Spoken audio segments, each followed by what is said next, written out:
DPRD merupakan lembaga perwakilan rakyat daerah yang berkedudukan sebagai unsur penyelenggara pemerintahan daerah di provinsi atau kabupaten atau kota. DPRD disebutkan dalam Undang-Undang Dasar 1945 Pasal 18 Ayat 3 yang berbunyi pemerintahan daerah provinsi, daerah kabupaten dan kota memiliki Dewan Perwakilan Rakyat Daerah yang anggota-anggotanya dipilih melalui pemilihan umum. Dalam rangka mengoptimalkan pelaksanaan peran dan fungsi DPRD, maka dibentuk fraksi sebagai wadah berhimpun anggota DPRD. Peran dan fungsi DPRD sangat penting bagi negeri ini, yaitu sebagai pengemban amanat rakyat. Namun tak banyak masyarakat yang tahu apa saja peran dan fungsi DPRD. Sebagai legislatif daerah, DPRD memiliki peran dan fungsi sebagaimana tercantum dalam Undang-Undang Nomor 23 Tahun 2014, di mana DPRD memiliki 3 fungsi, yaitu fungsi legislasi, fungsi pengawasan, dan fungsi anggaran. Ketiga fungsi tersebut harus dilaksanakan dalam kerangka representasi guna mengedepankan kepentingan rakyat berdasarkan aspirasi masyarakat. Penjaringan aspirasi masyarakat merupakan bagian integral dari upaya pemberdayaan masyarakat, menumbuhkan prakarsa dan kreativitas, serta mengembangkan peran dan fungsi DPRD yang merupakan misi utama dari Undang-Undang tentang Pemerintahan Daerah. Sebagai fungsi legislasi, DPRD mempunyai peran untuk membentuk peraturan daerah, menentukan kebijakan, dan membuat undang-undang dengan memperhatikan keinginan rakyat. Sebagai fungsi pengawasan, DPRD berperan untuk menjamin pelaksanaan kegiatan sesuai dengan kebijakan dan rencana yang telah ditetapkan, serta untuk memastikan bahwa tujuan dapat tercapai secara efektif dan efisien. Sedangkan sebagai fungsi anggaran, DPRD bertugas untuk membahas, menyusun, dan menetapkan APBD yang diajukan pemerintah daerah bersama pemerintah kabupaten. Dalam melaksanakan fungsi tersebut, DPRD dilengkapi dengan tugas, wewenang, kewajiban, dan hak. Anggota DPRD yang mempunyai kedudukan atau status di dalam masyarakat diharapkan dapat melaksanakan tugas dan fungsi yang dimiliki agar mampu mewujudkan kesejahteraan masyarakat. DPRD Jawa Tengah terdiri dari 5 komisi, salah satu di antaranya adalah Komisi E. Tugas dan fungsi Komisi E meliputi bidang kesejahteraan rakyat, meliputi ketenagakerjaan, pendidikan, ilmu pengetahuan, penelitian dan pengembangan teknologi, kepemudaan dan olahraga, keagamaan, kebudayaan, sosial, kesehatan, transmigrasi, pemberdayaan perempuan, perlindungan anak, dan pengendalian penduduk. Komisi E DPRD Jawa Tengah periode 2019 hingga 2024 diisi oleh 23 orang dengan salah satu anggotanya adalah Abdul Aziz dari fraksi Partai Persatuan Pembangunan dan Daerah Pemilihan 4, yaitu Kabupaten Rembang dan Kabupaten Pati. Abdul Aziz merupakan putra daerah Rembang yang juga sebagai wakil Ketua Komisi E DPRD Provinsi Jawa Tengah. Abdul Aziz juga aktif membagi aktivitasnya di sosial media, termasuk video-videonya saat turun ke masyarakat.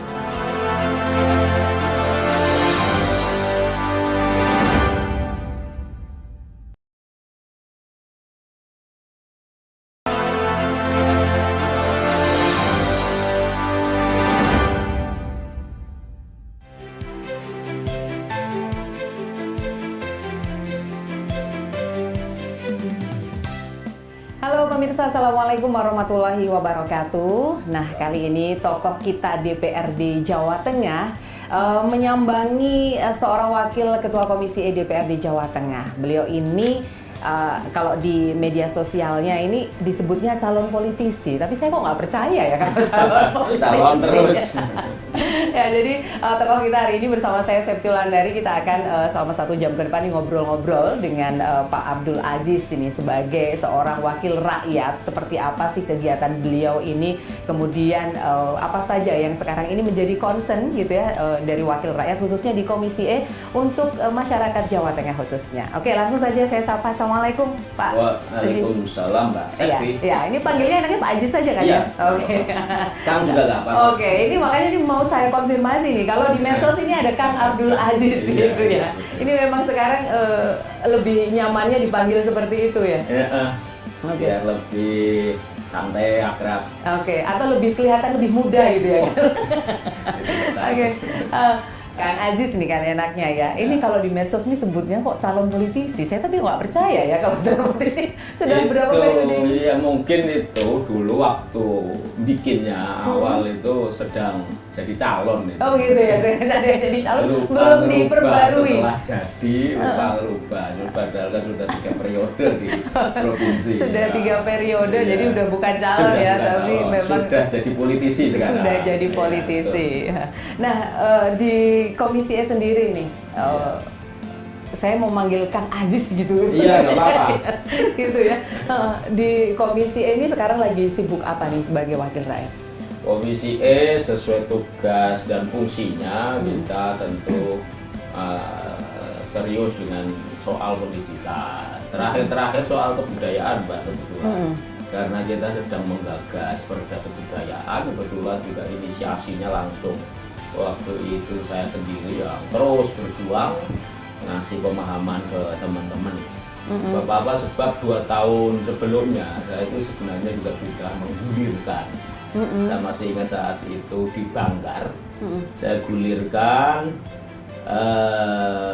ide atau gagasan agar Jawa Tengah itu membangun kembali puncak peradaban masa lalunya yang pernah hadir di wilayah region Jawa Tengah ini. Puncak kejayaan masa lalu yang pernah kita miliki itu adalah peradaban ketika Islam Demak. Itu saya gulirkan pada saat waktu itu gubernur itu menyodorkan rencana pembangunan Masjid Agung Jawa Tengah yang kedua, MAJT 2 di Magelang, di dekat rumahnya Mbak. Oh iya. Iya. Kenapa tidak kita bangun kembali replika Istana Kerajaan Demak? Itu 2 tahun yang lalu bergulir terus sampai yang terakhir kemudian kita munculkan inisiasi lewat perda kebudayaan ini. Dengan perda kebudayaan ini, ya waktu itu kita sampaikan argumentasinya agar kita kembali mengungkit milik kita, peradaban masa lalu kita, peninggalan dan warisan-warisan kita. Nah, dari perda ini kemudian saya masukkan ide tentang pentingnya dibangun kembali replika Istana Kerajaan Demak. Oke, karena memang kalau Kerajaan Demak, Kerajaan Islam ini orang sudah cukup terkenal gitu ya, orang sudah paham. Apalagi kalau ke Demak biasanya ya wisata religi kan kalau gitu ya. Jawa Timur punya Majapahit, kita kan justru punya punya titik yang paling penting untuk Nusantara kita, untuk bangsa ini. Titik di mana ada transformasi peradaban dari masa lalu Hindu-Buddha ke Islam. Nah, dari Islam inilah kemudian sekarang kondisi kita menjadi mayoritas. Islam Demak itu kemudian dilanjutkan Pajang Mataram Islam kemudian era kolonialisme, lalu kita merdeka sampai hari ini Muslim menjadi penduduk mayoritas. Seluruh peradabannya, bahkan seluruh warisannya itu sekarang kan jadi jadi warisan, jadi khazanah yang mewarnai peradaban yang kita miliki sekarang ini. Ini berarti sudah sampai sudah jadi perda inisiasi sudah jalan. Terus jalan. Nanti saya kunjungan di Brebes juga dengan tema ini. Kita menggali masukan dari seluruh kabupaten kota.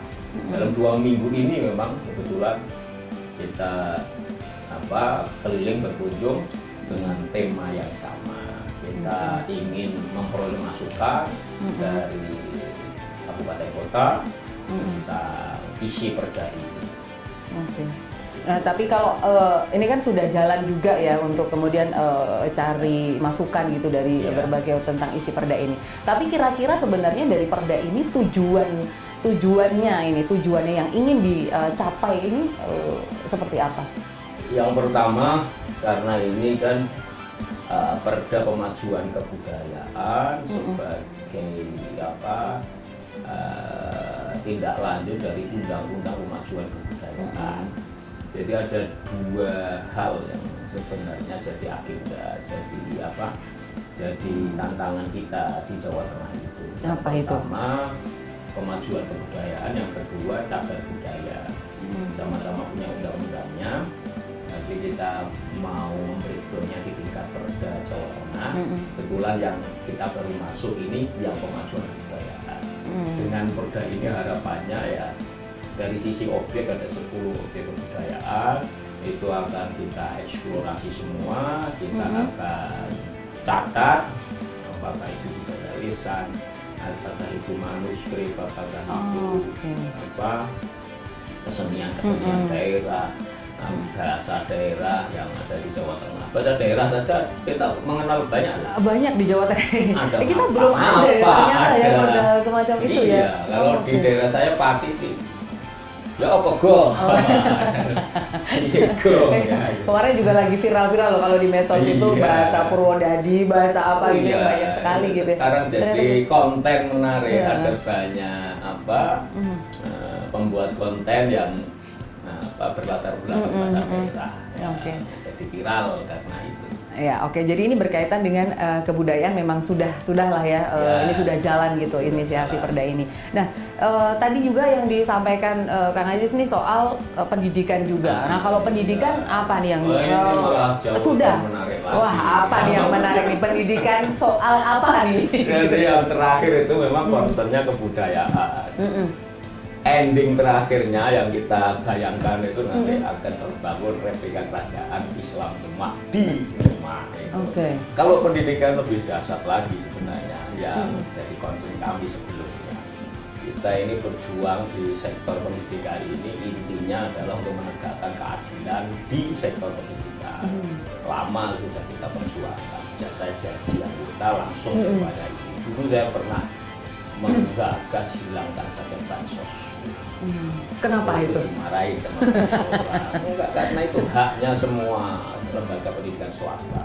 Tidak bersifat karitatif, proposal, dia baru dapat bansos atau baru dapat bantuan, tapi semua harus kita kasih dengan cara-cara yang barangkali nanti kita munculkan skema minimalis, misalnya memberi bantuan operasional atau memberi insentif guru agamanya atau memberi bantuan operasional berbasis siswa.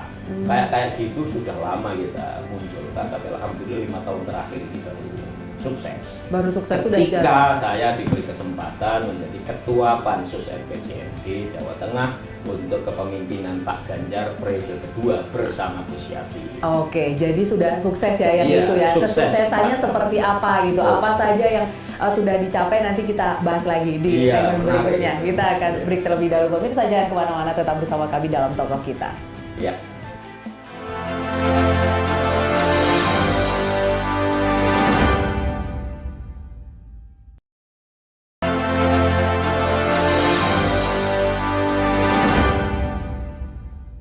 Ya, masih bersama kami di Tokoh Kita dan masih bersama dengan Kang Abdul Aziz, Wakil Ketua Komisi E DPRD Jawa Tengah. Nah, ini tadi sudah di spill gitu ya, bahwa kalau di bidang pendidikan Komisi E ini melalui perjuangan para wakil rakyatnya ini sudah mensukseskan berbagai macam berbagai hal tadi ya disebut. Nah, ini apa saja kesuksesannya di masa yang kemarin-kemarin ini? Iya betul, 5 tahun yang lalu saya pindah ke Komisi E untuk mengawal sebuah keputusan yang alhamdulillah waktu itu sudah kami hasilkan lewat kesempatan saya jadi ketua Pansus RPJMD untuk kepemimpinan Pak Ganjar bersama Gus Yassin di periode kedua ini. Di Pansus ini saya memang sangat keras berjuang agar satu, muncul keputusan Bosda Jawa Tengah, bos daerah. Kalau pusat sudah ada bos, nah, kita di pemerintah daerah harus juga muncul Bosda namanya. Bosdanya untuk siapa? Untuk siswa sekolah swasta se-Jawa Tengah. Oh, khusus yang siswa swasta. Siswa swasta, karena apa? Karena mereka juga punya hak yang sama untuk memperoleh insentif itu, untuk memperoleh tambahan operasional. Ya.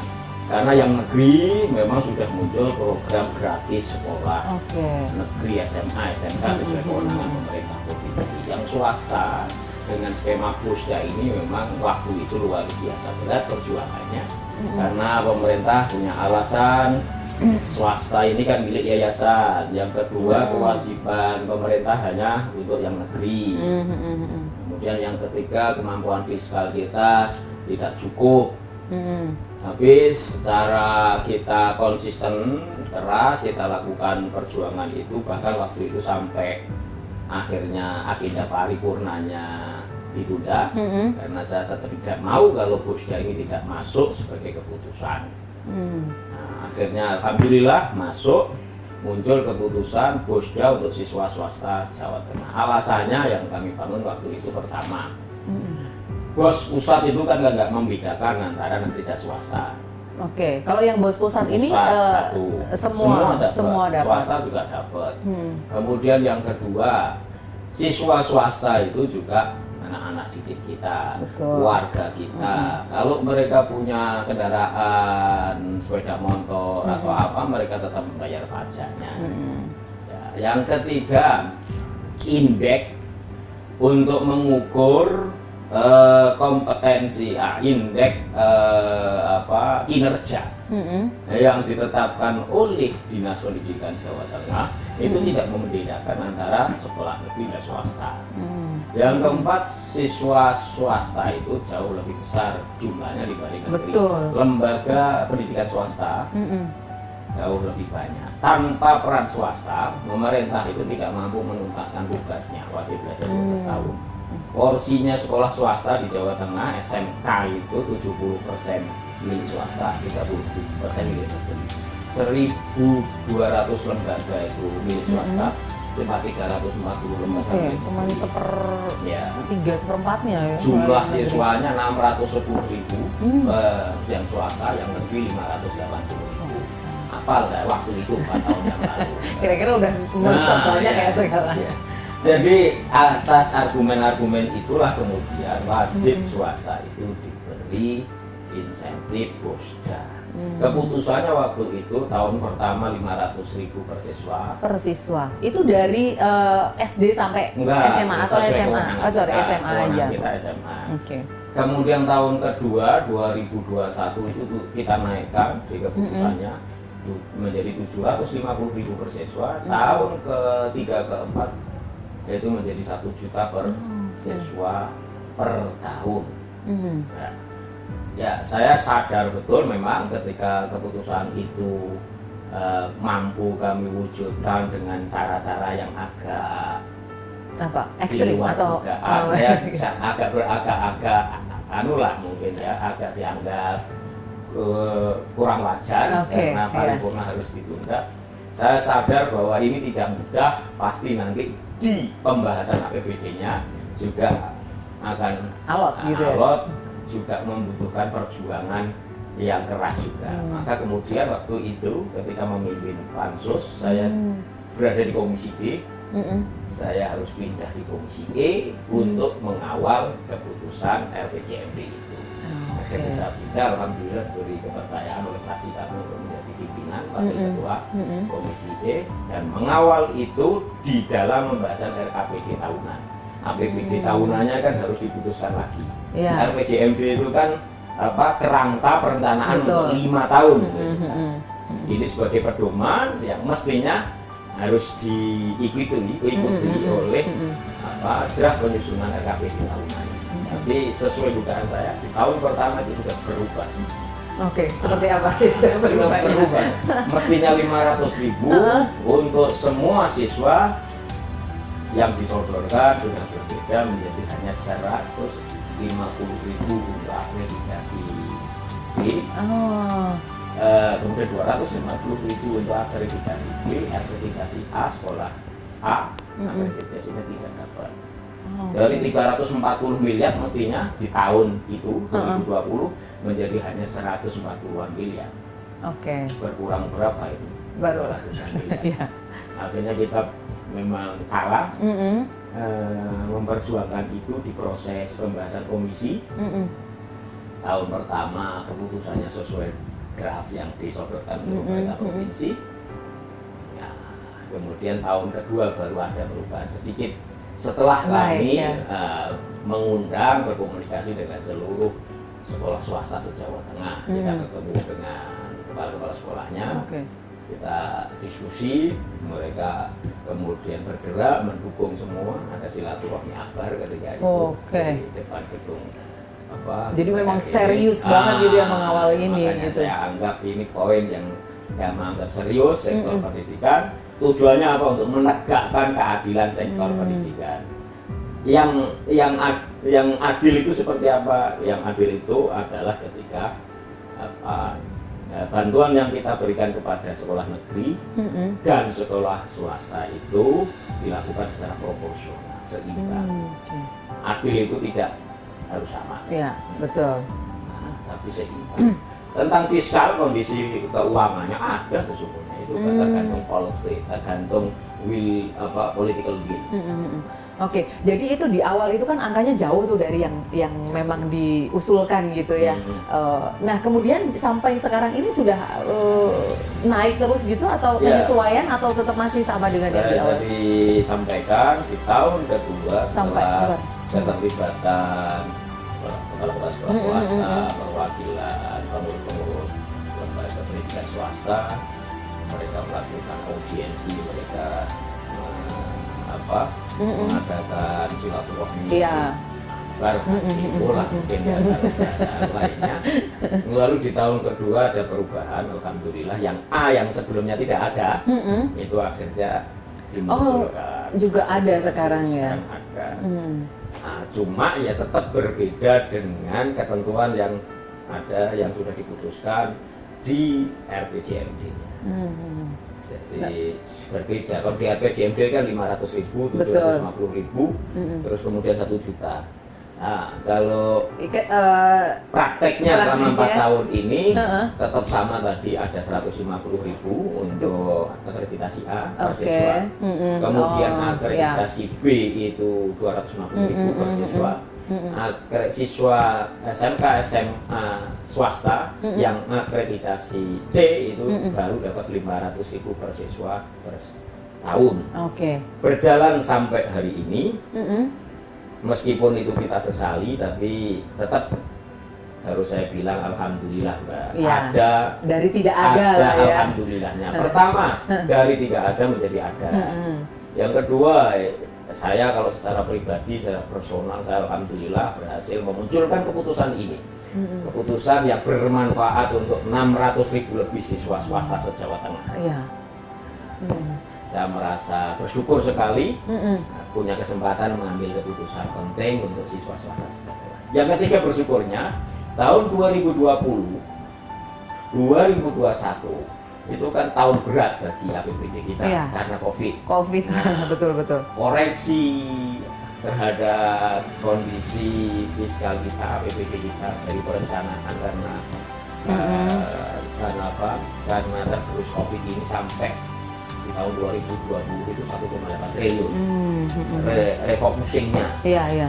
Alhamdulillahnya Bosda tidak terkoreksi. Oh, tidak kena refocusing ya? Yang lain kena refocusing. Semua ini kena refocusing loh. 2021 juga ada refocusing banyak, tapi Bosda tetap tidak kena refocusing itu ya. Bersyukurnya alhamdulillah.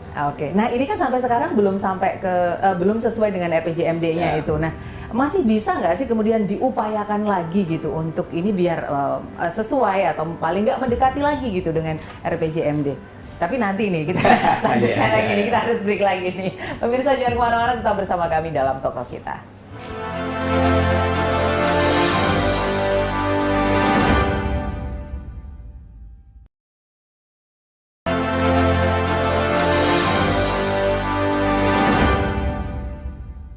Masih bersama Kang Abdul Aziz ya, Wakil Ketua Komisi DPRD Jawa Tengah sebagai tamu tokoh kita hari ini. Nah tadi ngobrolin seputar Bosda gitu ya, yang memang sampai saat ini memang belum sesuai dengan RPJMD-nya, belum ideal lah gitu. Nah padahal ini sudah habis ya berarti. Nah ini kira-kira bagaimana gitu nanti untuk upaya ke depannya ini? Apakah masih bisa diupayakan lagi atau seperti apa nih kalau dari Kang Aziz? Ya betul Mbak Septi, saya ini sudah posisi sebagai pimpinan di Komisi E. Tapi memang mewujudkan sesuai ketetapan di RPJMD itu nggak mudah ya. Masih belum bisa sesuai harapannya, idealitasnya. Apakah itu karena faktor kemampuan fiskal? Saya kira enggak. Tapi justru yang saya lihat memang kesadaran semua pihak, teman-teman fraksi lain untuk memahami urgensi kebijakan ini, bahwa keadilan sektor pendidikan antara swasta dan negeri bolehlah berbeda, tapi jangan terlalu jomplang gitu. Karena yang diukur itu indeksnya. Itu tidak hanya sekolah negeri, swasta juga diukur dari sekolah sisi juga, siswa juga gitu. Misalnya dari sisi kompetensi lulusan, apakah sekolah negeri saja? Kan enggak. Jumlah siswanya swasta jauh lebih banyak. Kalau yang swasta ini tidak diperhatikan, angka partisipasi kasarnya, angka partisipasi murninya juga akan nanti tidak tercapai. Yang kedua misalnya dari sisi sarana prasarana pendukungnya, negeri dan swasta itu juga harus seimbang, proporsional lah.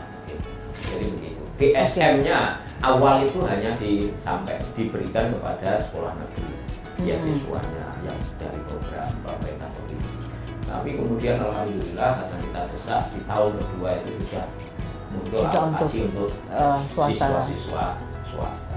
Yang kedua poinnya adalah ya memberi pemahaman yang sama kepada teman-teman fraksi lain agar muncul kesadaran pemahaman untuk mendukung program ini. Yang ketiga, saya kira memang ini tantangannya karena RPJMD-nya sudah selesai 2023 ini. Kita akan susul lagi RPJMD baru setelah gubernur terpilih nanti ya. Ini tantangannya bagi teman-teman ke depan untuk mengawal ini di RPJMD.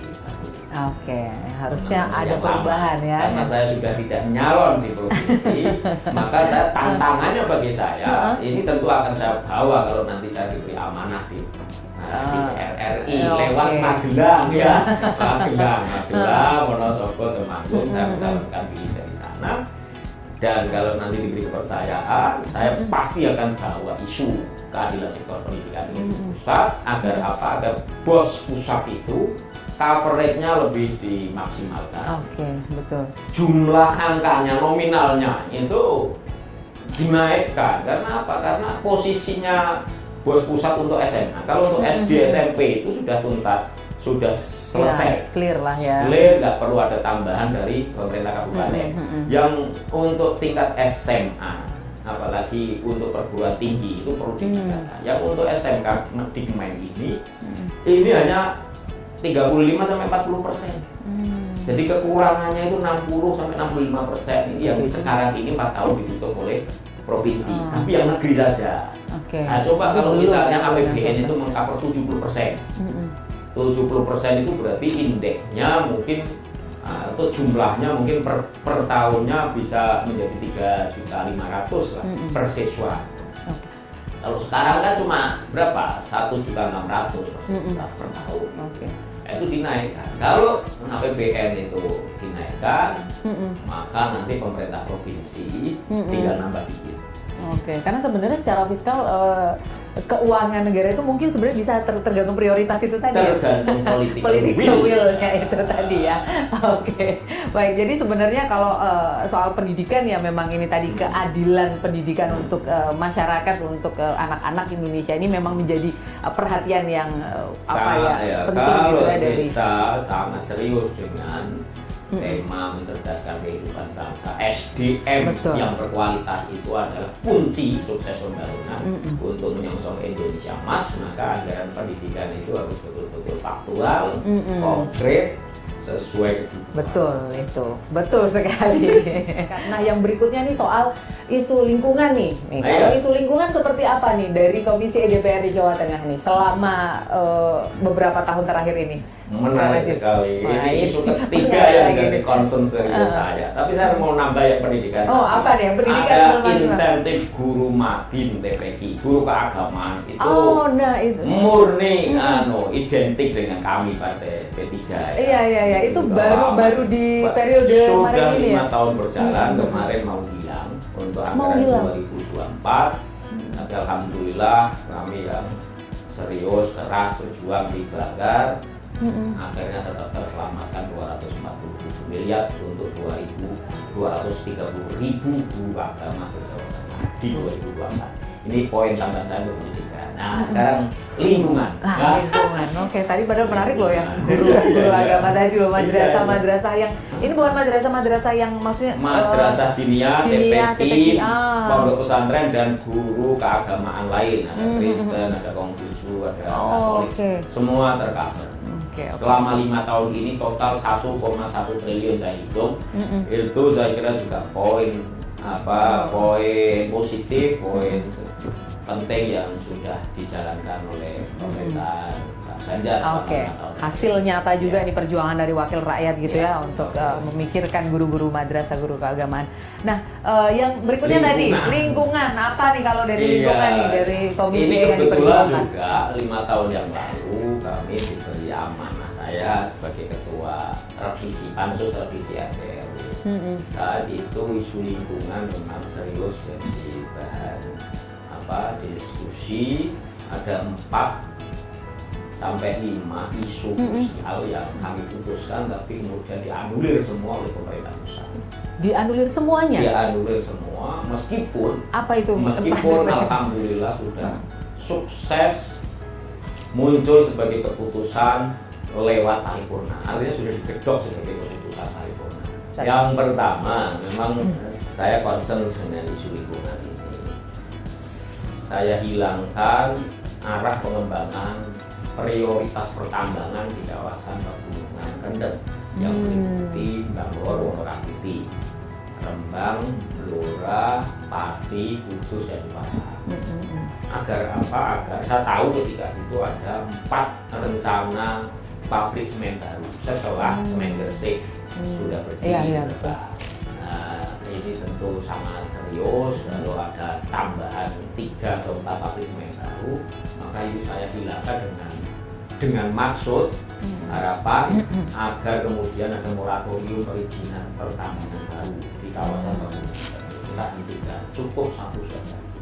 Yang kedua, ada sekitar 2.400-an hektar kawasan konservasi mangrove pesisir pantai yang berhutan bakau di Kendal dan Demak yang mau diubah peruntukannya menjadi industri, kawasan industri. Memang di Kendal sekitar Kecamatan waktu itu sudah muncul rencana investasi besar senilai 35 triliun pabrik saja. Konon terbesar se-Asia Tenggara mau menggunakan lahan sekian hektar di sana. Nah itu ya kami menolak, tetap fungsi konservasi hutan mangrove-nya terjaga dan alhamdulillah sukses dari perusahaan. Yang ketiga, saya juga waktu itu menolak ruas tol Bawen Jogja. Trase sepanjang 74 km dari Bawen ke Jogja dengan alasan minimal 3. Yang pertama kan sudah ada ruas tol paralelnya Semarang, Solo, dan Jogja. Yang jarak tempuhnya kalau dari Semarang ke Jogja bisa cuma 1,5 jam. Kedua itu memang saya kaitkan dengan komitmen serius kami agar pemerintah ini mulai serius mengembangkan transformasi berbasis massal, mass rapid transportation. Lebih baik rel dulu, aktivasi rel dulu, tol nanti saja di ruas Bawen Jogja. Yang ketiga memang jauh lebih murah kereta yang stasiunnya dan lahan yang dibutuhkannya lebih sedikit, eksploitasi tambangnya itu bisa kita tekan seminimal mungkin. Coba kalau tol itu pasti ada jutaan Oh, betul. bahan tambang yang tereksploitasi. Dan yang terakhir waktu itu saya catat ada sekitar 340 hektar, 340.000 hektar kalau nggak salah, lahan sawah lestari yang akan tergerus Kalau tolnya bikin ini. tol. Oh, oke. Nah, Itu tiga. ada 5 kan tadi ya? Yang Oke, yang keempat, apa? saya alhamdulillah sukses menghapus 6 lokus baru PLTU berbasis batubara Oke. yang Ada 6 lokus. dimunculkan di draft RDR itu. Dan alhamdulillah saya kira dalam 2-3 tahun terakhir ini, kemarin KTT G20 di Bali kan ada banyak rekomendasi penting muncul, termasuk salah satunya adalah agar kita mulai secara bertahap menghilangkan seluruh PLTU batubara kita dalam jangka waktu 50 tahun ke depan. Betul, baik. Nah, yang terakhir nih, yang tadi kelima nih, apa yang jadi hasil pansus itu? Yang terakhir apa ya? Saya ingat Saya mau sambil mau nanya sebenarnya kalau tadi apa namanya lokus PLTU itu batubara ada 6 gitu di Jawa Tengah, ada mana saja ini mungkin juga sambil diingat-ingat juga ya nanti. Ada satu di Demak, 2 di Kendal, 3 di Pemalang. Pemalang itu kemarin sebagai opsi kalau misalnya Batangnya gagal waktu itu kan Oke. kemudian di Brebes, kemudian di mana lagi ya, di Tegal. Itu ada 6 itu ya. Jadi memang hasil pansus 1 nih masih jadi PR. Nanti habis ini kita akan lanjutkan lagi obrolan kita, masih ada satu segmen lagi nih Kang Ajis. Kita masih di Tokoh Kita, tetap bersama kami.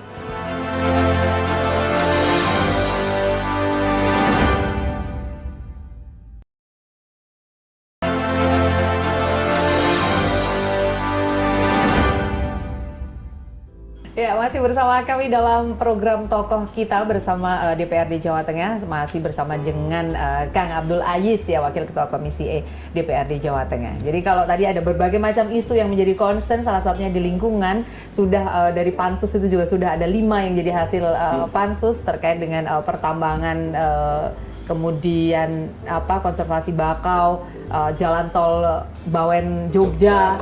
Kemudian satu lagi soal Pegunungan Gendeng. Pegunungannya Gendeng, terus yang terakhir apa nih yang tadi belum? Iya, yang belum ini tadi masih ngingat-ingat, sekarang sudah teringat ya, karena memang menjadi hasil perjuangan ya. Itu soal yang sangat serius dan sangat penting. Sekarang pun jadi isu serius karena temanya sudah berubah menjadi LSD, lahan sawah dilindungi. Kalau dulu itu KP2B, LP2B. Ya, itu memang draft awalnya cuma 900. Di RT RW sebelumnya itu 990.000 hektar. Oke. Karena concern serius saya agar Jawa Tengah itu betul-betul berbasis pertanian, itu kita naikkan dan melalui perjuangan keras kita bolak-balik sampai ke Kementerian Pertanian, ke Kementerian Dalam Negeri untuk satu isu ini, karena kita berhadapan dengan 5 atau 7 kepala daerah, bupati yang tetap kekeh mereka nggak mau pengen gitu ya? mengurangi lahan sawahnya karena memang ya untuk kebutuhan industri, industri, untuk pemukiman alasannya begitulah. Dan alhamdulillah sukses sebagai keputusan menjadi total lahan sawah dilindunginya untuk Jawa Tengah adalah 1.025.000 hektar sebagai keputusan pansus RT RW yang harus diikuti oleh seluruh wilayah Jawa Tengah. Sekarang memang Mbak Septi ini kebetulan karena perintah dari pusat, integrasi antara Perda RZWP dengan Perda ya, Matra Laut dan Matra Darat ya, pesisir dan darat ini harus digabung, maka dibentuk lagi pansus RT RW. Saya masuk sebagai anggota. Isu sawah ini sudah menjadi terma baru LSD, lahan sawah dilindungi. Ini berkurang lagi dari 1,25.000 hektar itu berkurang lagi. Saya perjuangkan lagi dan ini masih belum tuntas. Kenapa? Karena LSD, lahan sawah dilindungi ini tentu ke depan akan menjadi isu sangat serius ketika kita semakin berhadapan dengan krisis iklim, kita semakin berhadapan dengan krisis pangan. Betul. Kondisi lahan kita yang banyak mengalami degradasi lahan, banyak lahan kritis, seiring dengan krisis air yang terus-menerus terjadi di banyak kawasan yang kita miliki. Kalau nggak ada kebijakan serius dari pemerintah di tingkat pusat tentu saja, maka tentu kita ke depan akan semakin serius menghadapi krisis pangan dan krisis iklim. Oke, betul. Nah, oleh karenanya maka sebenarnya kemarin itu saya mengusung secara garis besarnya itu, dan alhamdulillah sudah berhasil poin yang satu ini. Saya mengusulkan perubahan tujuan yang ingin diwujudkan dari RT/RW di Pansus ini. Apa yang itu? Awalnya itu tetap berdimensi pertumbuhan ekonomi, industrialisasi. Nah, itu sudah berhasil diubah, hanya ya Jateng lestari, Jateng yang nyaman untuk dihuni, jadi yang tidak fokus ke industri itu sudah berhasil. Cuma breakdownnya di pasal-pasal itu memang tetap harus berjuang keras. Ada banyak isu, termasuk misalnya munculnya kawasan-kawasan industri strategis di Jawa Tengah yang sudah ada sekarang ini. Kita hanya harus menyesuaikan dengan keputusan pemerintah pusat di Batam misalnya. Nah, yang di Brebes itu kemarin saya usulkan untuk dihapus. Ngapain? Brebes ya sudah, Brebes cukup di Batam saja. Oke. Nah, kita tetap konsentrasi pengembangan industri yang berbasis pertanian. Jateng itu nyaman, lestari, kawasan sawah dilindunginya menjadi semakin baik, banyak, semakin tersedia, agar Jateng sebagai penyumbang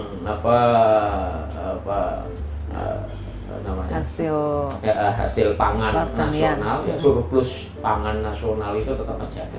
Tadi ada 5 atau apa tadi kan, yang 4 dianulir, yang keputusan KP2B lahan sawah ini yang tetap jalan. Kemudian yang PLTU tetap jalan sebagai keputusan. Tapi yang 3 soal tol Bawenjo Gereja, kemudian prioritas pertambangan di Kendeng, kemudian konservasi penutupan industri di kawasan Bako, itu dianulir semua oleh pemerintah pusat. Jadi memang sebenarnya kemudian di beberapa tahun ke depan ini masih ada PR-PR seperti itu ya, gitu. Kalau kaitannya di bidang-bidang yang diwakili Komisi E, ini apa sebenarnya PR-nya ke depan, dan kalau dari Pak Kang Aziz sendiri akan seperti apa ini nanti harapannya atau himbauannya untuk yang berikutnya? Ya, Komisi E tadi 2, pendidikan untuk semakin tegak sektor proporsionalitas dan keadilan antara swasta dan negeri. Yang kedua, kebudayaan. Saya berharap tahun depan itu sudah muncul perencanaannya untuk membangun replika Istana Kerajaan Demak sebagai pusat pariwisata baru. Himbauannya lah untuk sebagai wakil rakyat untuk masyarakat, atau seperti apa untuk juga nanti yang mungkin berikutnya atau yang akan dilakukan oleh Kang Aziz sendiri seperti apa ini untuk masih tetap memperjuangkan ini gitu lah, apa yang jadi cita-citanya ini gitu. Sektor pendidikan, saya berharap dukungan dari masyarakat kebanyakan terus disampaikan. Supportlah kami, teman-teman di DPR ini, agar nanti serius memunculkan kebijakan yang berkeadilan di sektor pendidikan. Ke depan saya kira saya secara pribadi itu juga punya banyak agenda. Tadi misalnya di lingkungan, isunya sesungguhnya itu serius di pusat. Nah, oleh karenanya saya ini sudah tidak nyalon di sini. Harus diperjuangkan sampai ke yang jadi pusatnya sana ya. Harapannya kemudian nanti bisa melanjutkan perjuangan yang terkait dengan isu-isu lingkungan tadi, yang memang tadi saya bilang dianulir oleh keputusan di tingkat pusat. Jadi mudah-mudahan apa yang jadi cita-cita perjuangannya ini bisa terwujud gitu ya. Dan Amin. mudah-mudahan bisa benar-benar akhirnya menjadi politisi, udah nggak calon politisi lagi nanti diralat ya di medsos. Jadi politisi yang memang benar-benar memperjuangkan kepentingan rakyat khususnya di Jawa Tengah ini gitu ya, Kang Aziz ya. Oke, menarik sekali pemirsa, memang ngobrol nggak berasa 1 jam ini sebenarnya masih banyak sekali kalau mau dibahas gitu ya, berkaitan dengan apa yang menjadi concern dari Komisi E DPRD Jawa Tengah, kemudian apa yang sudah dilakukan dan apa saja yang masih menjadi cita-cita dan terus diperjuangkan itu seperti apa. Tetapi karena waktu kita terbatas, kita harus selesai sekarang gitu. Terima kasih waktunya Kang Aziz. Mudah-mudahan apa yang menjadi cita-cita dan perjuangan ini juga segera terwujud untuk kepentingan masyarakat Jawa Tengah. Sekali lagi terima kasih. Dan kami, saya Septulandari beserta kerabat kerja yang bertugas undur diri. Selamat pagi. Assalamualaikum warahmatullahi wabarakatuh. Sampai jumpa. Terima kasih.